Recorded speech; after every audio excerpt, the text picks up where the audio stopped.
අද අපි ඔබට හෙළි කරන ඖෂධය තමයි බඩවැලේ ඇතිවෙන රෝග, අර්සස් රෝග. මේ බෙහෙතට අවශ්‍ය වෙන්නේ මොනවද? කටුපිල.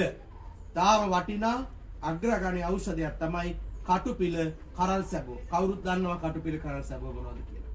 කරල් සැබෝ මිටකුත් කටුපිල මිටකුත් අරගෙන හොඳට කොටලා ඒක පොඩි පොට්ටනියක් පිරිසුදු රෙදි කෑල්ලකින් බැඳලා වණ්ඩුවේ මුට්ටියක රෙදි කෑල්ලක් බැඳලා මඩක්කුවකින් ඒක වහලා අර පොට්ටනිය හොඳට තැඹුනාම වාෂ්ප ටික හොඳට ඇවිල්ලා තැඹුලා මුට්ටියේ අර පොට්ටනිය තෙත් වෙන්න තැඹුනාම අර මිරිකලා ඒක භාජනයකට ගන්න අණු කෝප් එකට ඒකට මීපැණි දාලා උදේ දින 7ක් බිව්වොත් බඩවැල ආශ්‍රිත රෝග සම්පූර්ණයෙන්ම සුවපත් වෙනවා. බඩවැලේ එන ඕනෑම රෝගයක් සුව වෙන විශ්මිත විශ්වකර්ම රහස් බෙහෙතක් තමයි අපි මේ දෙන්නේ. එළ රජ දවසේ රාජකීය වෙදදුරන් භාවිතා කරපු අවුරුදු 300ක් පැරණි පුස්කොළ පොත්වල සඳහන් වුණු මේ බෙහෙත් පට්ටෝරුවක් දුටුයි ප්‍රත්‍යක්ෂයි කරලා බලන්න.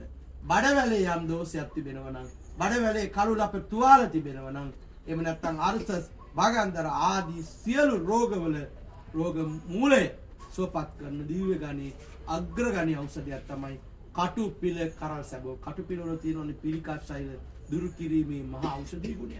කරල් සැබොත් කටුපිලත් එකතු කරලා කොටලා වණ්ඩුවේ තම්බලා ඒ පොට්ටනිය මිරිකලා ඒකට මීපැණි දාලා උදේට දින 7ක් කිස්කඳ පානය කිරීමෙන් බඩේ ඇති වෙන, බඩවැලේ ඇති වෙන, ඒ වගේම වැසිකිලි කැසිකිලි යාමේ අපහසුතාව නිසා මම හිතන්නේ හරියට මල පාන වෙන මෙන්න මේ කියන රෝගීන්ට දිව්‍යමය ඖෂධයක් තමයි අද මේ අපි දැනුවත් කරපු විශේෂ රහස් ඖෂධය. මතක තියාගන්න.